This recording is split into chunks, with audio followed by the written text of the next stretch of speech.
that we have in this world. We can't trust in ourselves, Lord. We can't trust in what we have, but Jesus, we can come and trust in you. And I just pray today in this church service during this time that we will just learn how to trust in you a little bit more than maybe we've trusted in you in the past. Help us to know today that we can come to you, that we can run to you when life seems to be out of control. And Lord, in those moments, you have not lost control. God, when life looks like it's just so falling apart, may we realize that you are the rock in the middle of our struggles. You're the one to turn to when things look bad.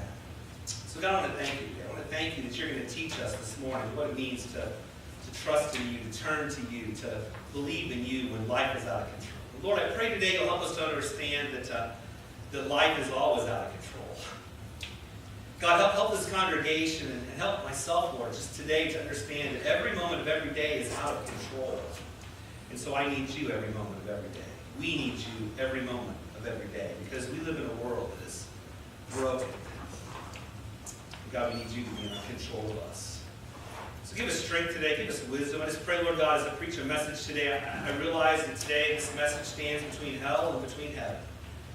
And the stench of hell is on one side, and the good news of the cross is on the other side. And Lord, maybe there's someone in this place today that needs to know you as their Lord and Savior. And I just ask, Holy Spirit, you'll do what I can't do, and you'll take this message and you will move into the hearts and lives of your people with it. I ask that you'll preach the message today, Lord, and help me just to stand to the side and see what you're doing. God, we love you, we thank you, we give you this time. In Jesus' name we pray. Amen. We are entering this Friday night our 4th year of Celebrate Recovery here at the church. Celebrate Recovery is a ministry that deals with hurts, habits, and hang-ups. It deals with hurts, habits, hang-ups. If you've got a hurt, if you've got a habit, if you've got a hang-up, it's a place where people can come and find healing for that. Now, we often hear that it's a ministry for addictions. I like the words of Karma, and he says this in Raising the Standard. He's a singer. He says that addictions, everybody's got them from the top to the very bottom of the list. And that's just real. We're all addicted to something. We've all got some struggle, some problem, some hurt, some habit, some hang-up in our life. And so Celebrate Recovery is not just for people that are in the jail system. Celebrate Recovery is for you. It's a ministry for you. I'm going to show you little videos. We get ready to have our message today. It talks a little bit about CR, about what it is and what it means to us here at the Logan School Church. I'm Emily. My name's Terry. I'm Candace. I'm Debbie. I'm Joe. And this is God's story. This is God's story. This is God's story in my life. In my life. In my life. Emotional eating is one. Uncontrollable anger. Divorce, codependency, and control. People pleasing. Alcoholism. Drug abuse. Relationships. Suicidal depression. An addiction to the streets and that life. Performance-based. Destruction. Scared. A mess. Desperate. A sense of hopelessness and helplessness. Having to do it right. Broken. Darkness. Confused. Spiritual death. Lost. Pain.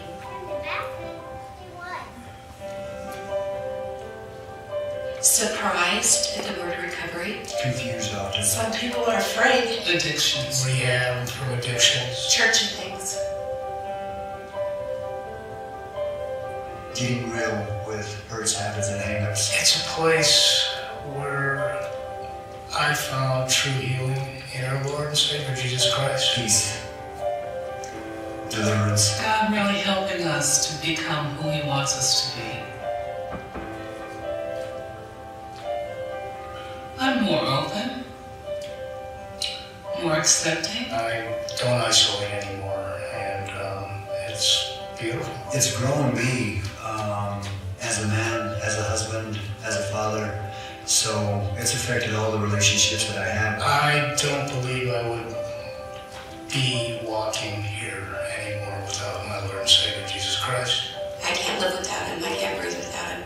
I didn't really understand what surrender meant and how to really surrender your life to God and live for Christ. This is the closest I've ever been to God. When I accepted His grace and mercy, I just fell in love, and I had a peace peace and joy that I've never had before. I thought it was a gift other people had, and it was there waiting for me the whole time.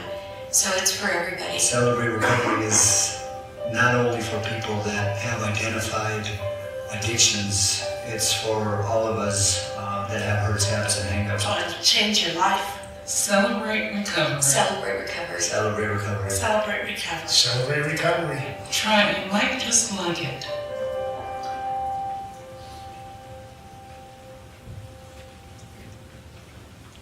Celebrate Recovery helped me to understand that I'm an emotional eater, and after 3 years of going to Celebrate Recovery, I'm down 45 pounds.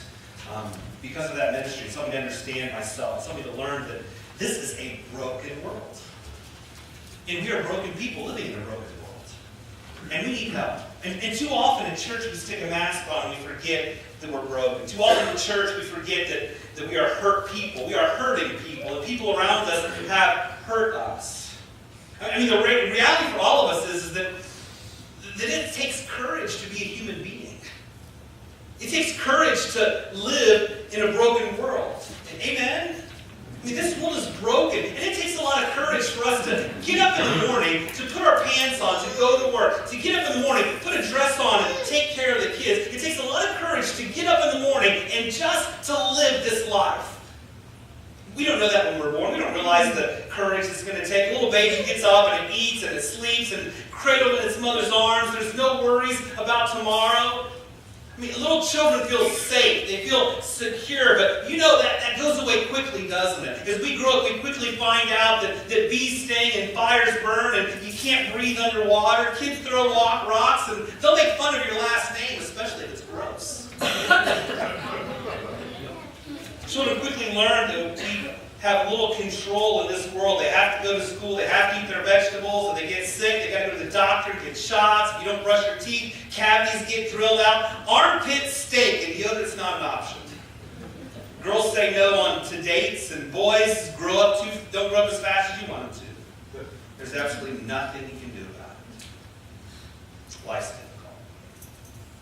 And quickly we find out that it's difficult to be human. This humanity is difficult. So we try to find ways to respond to this difficulty in being human. And the answer is control.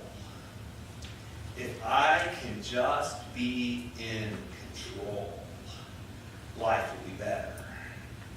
We want to get control. We want to get power. Power over situations. Power over people. Power over the circumstances of life. If bees sting, I'll wear shoes when I run in the field. If I have to eat my vegetables, I'll cover them with cheese and make it better. I'll take my vitamins. I'll use hand sanitizer. I will be in control of my life. I'll go to college so I can get a good job. I'll have a 5-year plan for financial success. I'll purchase life insurance and health insurance and auto insurance and home insurance. I'll put aside money for retirement. I'll work out 3 times a week at the gym. I'll eat right. I'll see my doctor regularly. And none of that stuff is wrong. None of that stuff is wrong. But let me just say, it is our desire to be in control that makes us do those things.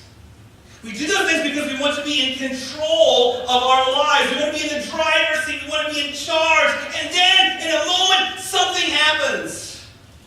Our employer downsizes. We have kids. We can't save money. Our auto insurance policy doesn't cover that.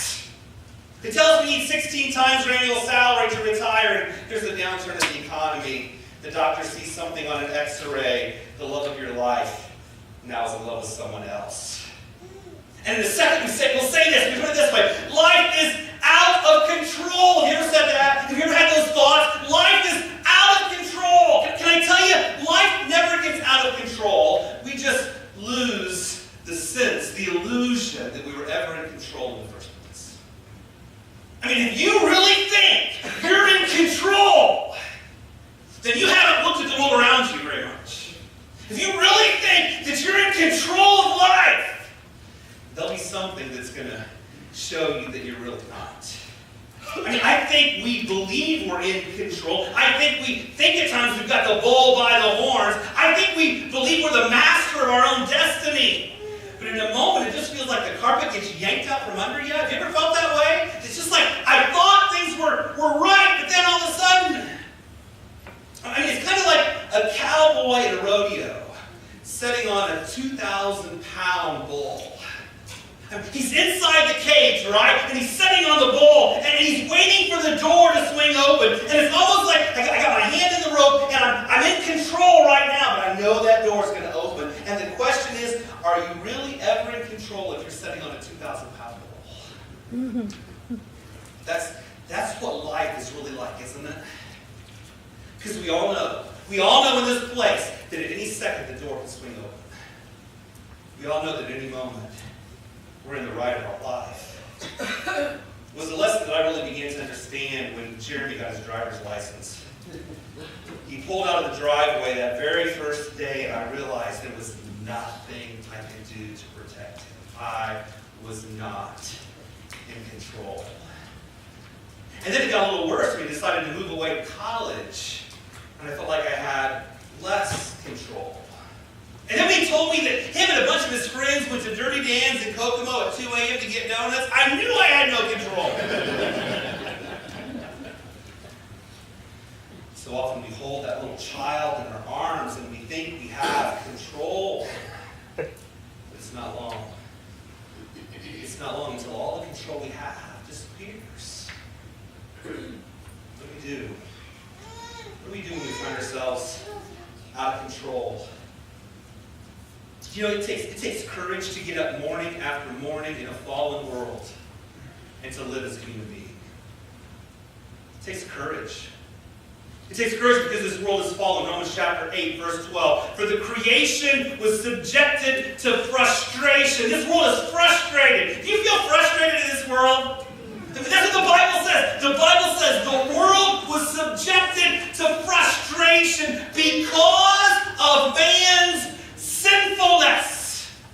Sinfulness has brought frustration into this world that we live in. We live in a fallen world and we are frustrated. And there is no hope within us to get outside of the frustration. The only hope we have is in Jesus Christ.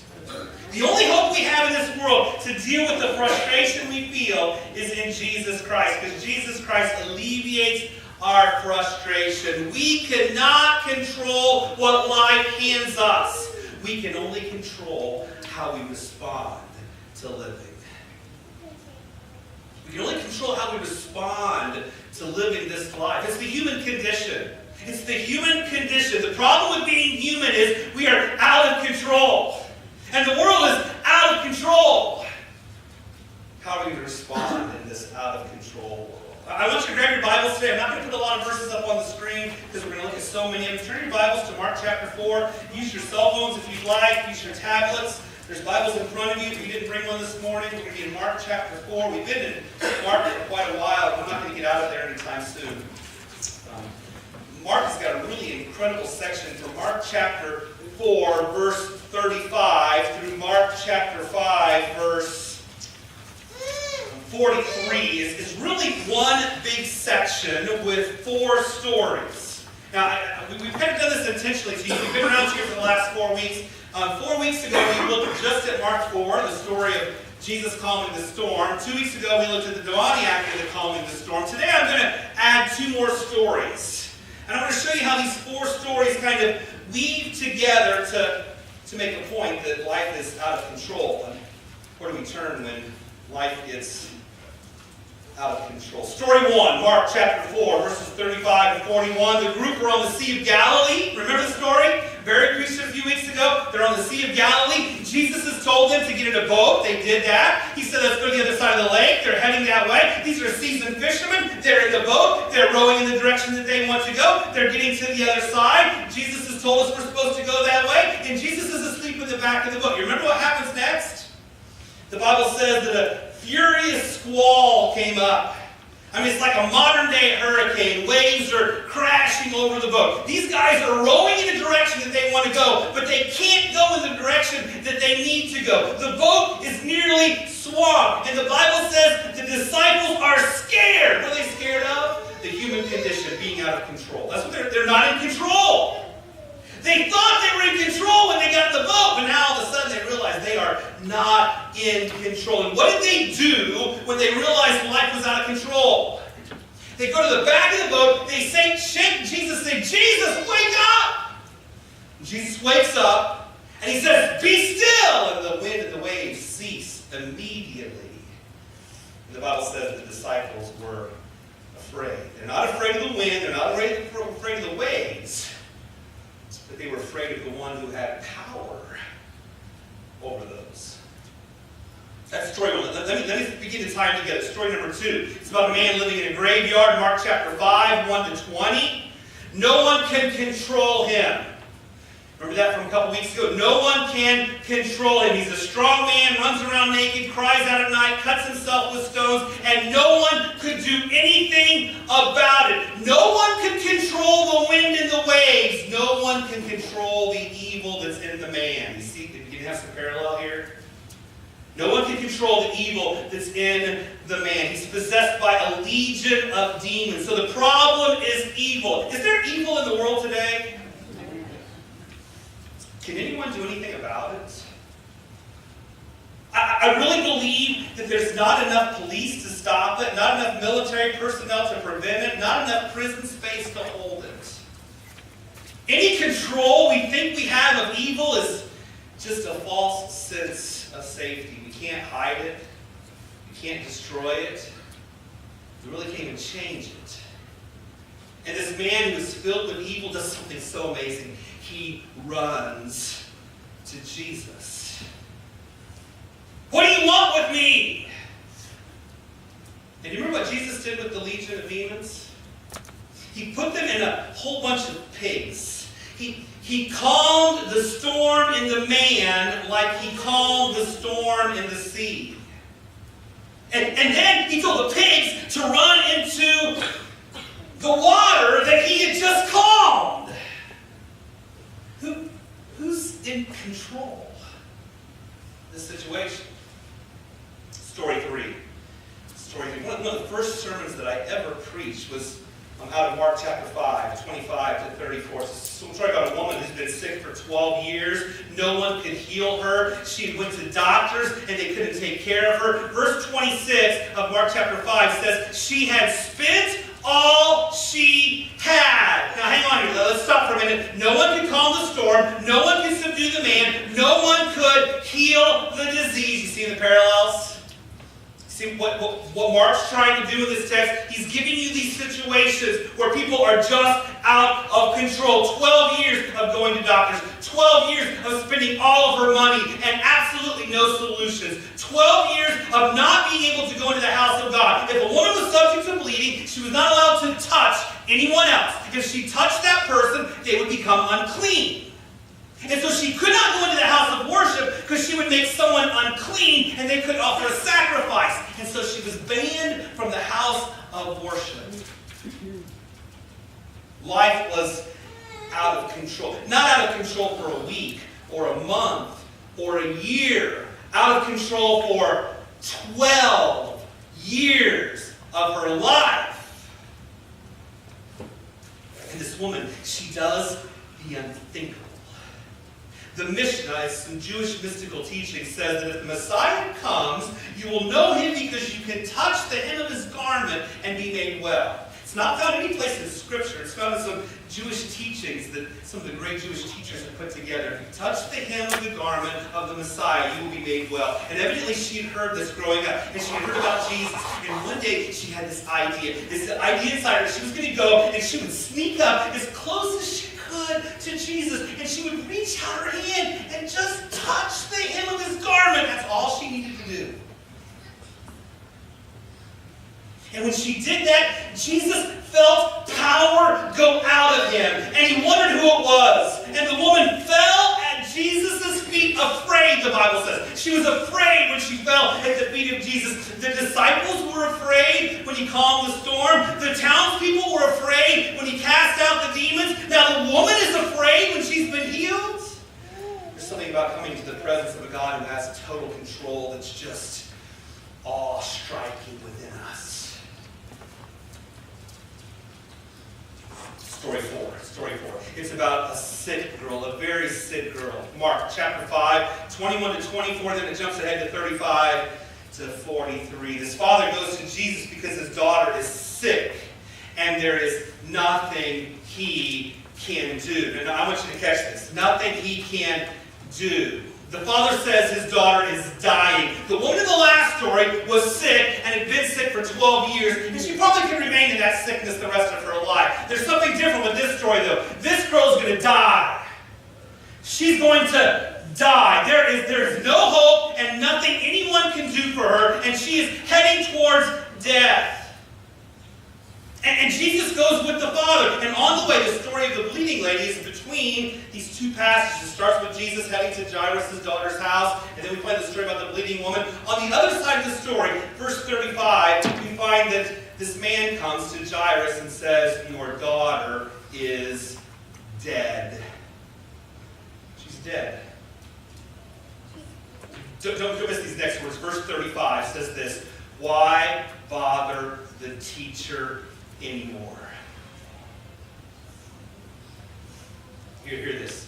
The disciples thought Jesus could do something about the storm. The demoniac thought Jesus could do something about the demons, the evil within him. The woman thought Jesus could do something about the sickness. Jairus thought he could do something about the sickness that was in his daughter. But now that she's dead, nobody thought anybody could do anything about it.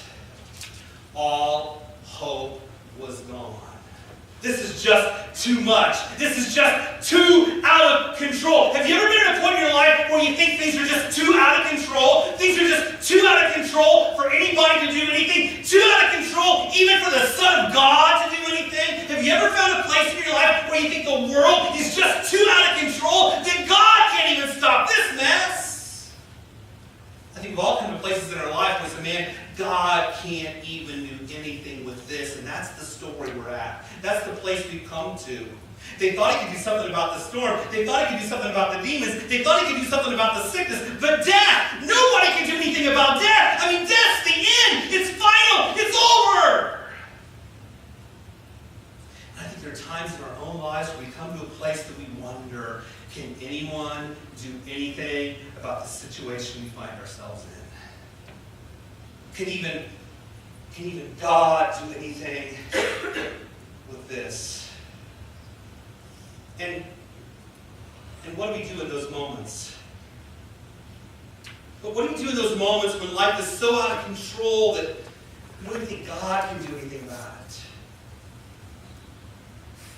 it? I know what I would do. Because 2 Big Macs solve every problem, right?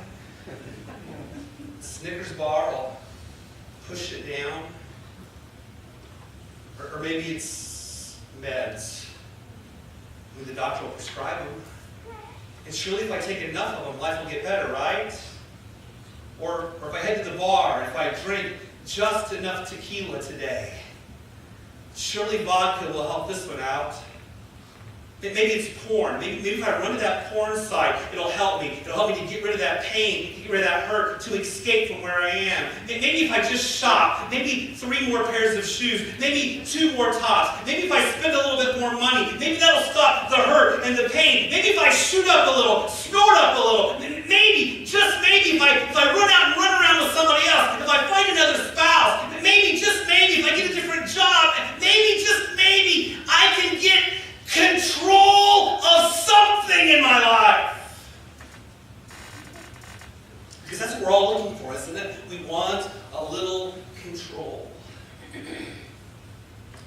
Julie was 15 years old, and her mom and dad moved to a new state. And they got to this new state, and she realized that her life was totally out of control. She lost all of her friends. She moved away from grandma and grandpa. She was going to a new school, and she couldn't even get the classes that she needed.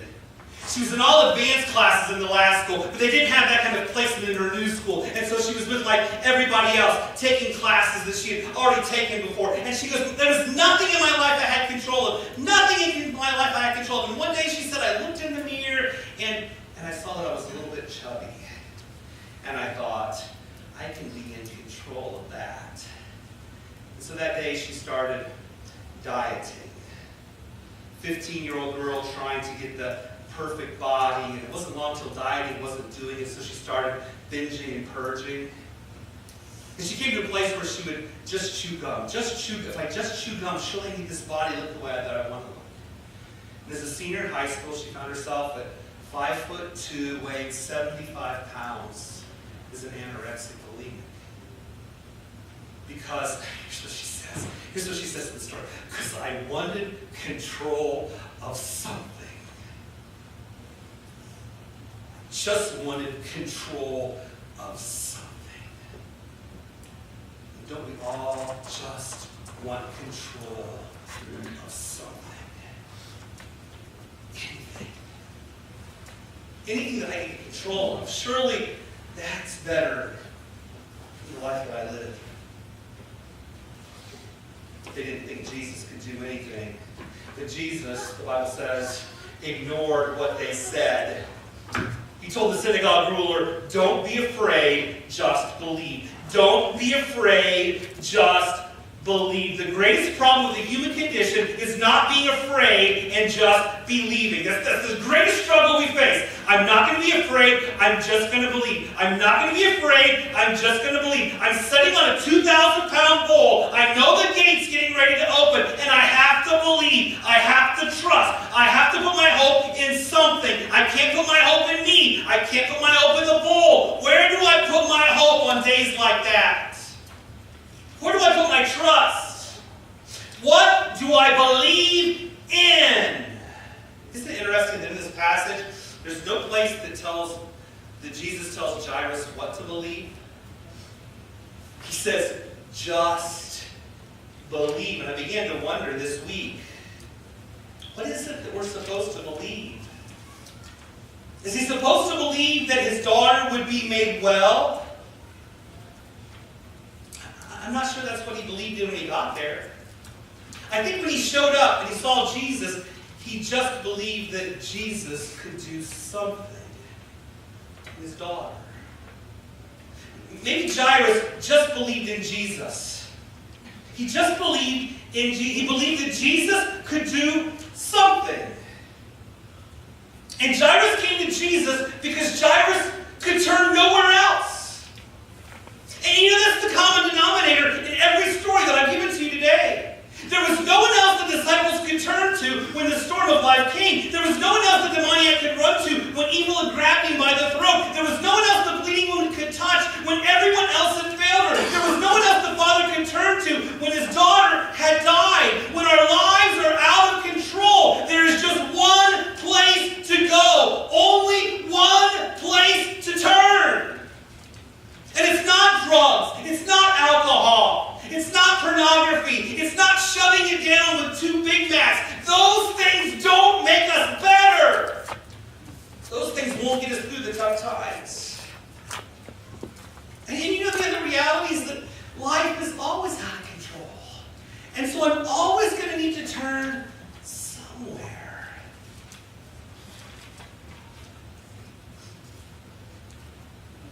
Jesus goes to Jairus' house. He takes the girl by the hands.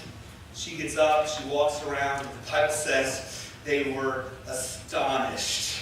That's the NIV. They were astonished. New Living Translation, they were overwhelmed. ESV, they were overcome. The CEV, they were shocked. The King James Version, they were astonished with great astonishment. Aaron Gross's version, man, they were wigged out.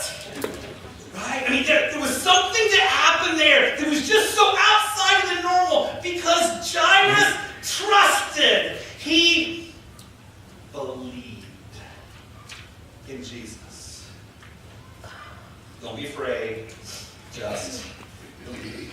I'm going to ask you a question. If you know the answer to it, just shout it out loud today. Don't be shy. If you know the answer, shout it out loud. Who has power over the wind and the sea? Who has power over the forces of evil that are around us? Who has power over sickness in our bodies? Who has power over death in our eternal soul? If Jesus is really in control, then what do we have to fear? What do we have to be afraid of? See, there's no need to fear the human condition because Jesus is always the answer. Don't be afraid, just believe. But believe what? And now here, okay, the message has been pretty easy until right now. This is where it's going to get tough. Here's where the rubber meets the road. What are we going to believe? Are we going to believe that Jesus will make everything well? Hang on a second. Isn't that control again? If I just believe that I run to Jesus and Jesus makes everything well, is that not just me being in control of Jesus again? I've heard so much about faith healing because so often these 4 passages talk about faith, and if we just have faith, then everything's going to be okay. Entire theologies point to the idea that it's all about faith, and if you have faith, Jesus is going to make everything well. But I'm really not sure that's what this story is about. I mean, if you take all these stories, put them together and say, if you are not in control, call on Jesus and he will put you in control again. Is that really life? Is that really you letting God have control of your life? I mean, isn't that like a genie in the bottle? I mean, okay, God, things are out of control. I'm going to rub it. Give me what I want. Now I'm in control again. So sometimes we treat Jesus like we're God. And he is our servant. Do you think that's what Mark was trying to get at today? Do you think that's the whole point behind Mark? Is Mark trying to say, when your life's out of control, trust in Jesus and you'll be in control again? I don't think that's what this story's pointing to at all. You see, we had to know that Jesus had control of these situations, but that doesn't mean that Jesus is always going to do what he did in these stories. See, Mark told us these stories so that you would have courage when storms come, courage when evil attacks, courage when sickness occurs, courage when death invades. You can trust him. The courage to live every day comes in knowing Jesus Christ. That's where the courage comes from. In this world, hear me, in this world, Jesus will not stop every storm. He will not drive out every demon. He will not heal every sickness. He will not raise every little dead girl from the grave. But in the next world, every storm will cease. In the next world, every demon will flee. In the next world, every sickness will be healed. In the next world, every dead person will be raised again. In the next world, there is hope that we don't have here. And the hope is in Jesus. Amen. It's in Jesus. The only hope we have is in Jesus Christ. He will overcome because he is Lord. He is Lord. In this world, you can choose fear, you can choose faith. What will you choose? What will you choose? It's not easy. It's not easy to believe. It's not easy to have faith. Barbara Brown Taylor, a preacher, passed away a few years ago. She tells a little illustration of what faith is. Before I give you her illustration, let me tell you what we want faith to be. We want faith to be like the Golden Gate Bridge. I mean, we see the water. We know there are sharks down there. But man, this bridge, it's 6 lanes wide. And it's stood the test for 100 years. And it looks strong and sturdy. And when I drive up on it, I just know that it's gonna hold my car as I go across. Barbara Brown Taylor says that's not faith. She goes, faith is a rope bridge hanging across the Royal Gorge. And it swings in the wind. And there are spaces between the slats, and you can see your deck below. Every step causes the boards to creak, and you step out in the air, believing that it will hold you. That's faith. That's setting on a 2,000-pound bowl, waiting for the gate to open. We step out on the bridge, knowing that even when the storms of life happen, that Jesus is with you. He's there with you. We're fortunate. For 2,000 years we've watched people cross the bridge. I don't believe that Jesus fails us. I believe that Jesus is with us in the storm. And he's with us in the middle of evil. He's with us when sickness comes. He's with us when death invades our ranks. And we can trust him. It takes a lot of courage to be human. It's not easy. And no one understands that more than the God that you serve. For he became flesh and had every opportunity to have fear just like we do. He understood pain. He knew what it was like to die. Yet the story of Jesus ends with the resurrection, doesn't it? And your story can as well. Jesus is not a genie in the bottle who will give you everything you want. But God will give you what you need when the storms come. Celebrate Recovery is a ministry to help people to trust in God when their life is out of control. And I think we all need a little help because all of our lives are out of control. It all begins by turning your life over to Christ. It begins with Jesus. Will you trust Him? Will you put your trust in Him? He is not going to make everything smooth, and life will not be, it won't be the Golden Gate Bridge. But when you step out on that creaky bridge, you know He's going to hold you. Jesus will never let you down. Father, I want to thank you for putting 4 stories in a row to remind us that life is out of control. I thank you for 4 stories in a row of showing us that we need to put our trust in you.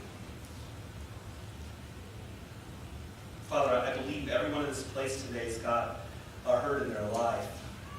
I believe everyone in this room has got some pain that's caused them to feel like they're out of control. And Lord, the only answer is you. The only answer is you.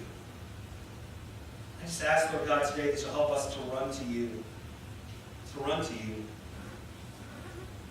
When it feels like you're asleep, help us to shake you to make sure you're awake. When evil is all around us, help us to dive at your feet. When sickness has come upon us, Lord, may we reach our hand to touch the hem of your garment. Death comes into our lives. May we trust you for our eternity. God, I can't trust in me. I can't trust in the government. I can't trust in money. I can't even trust in my family. My faith has to be in you.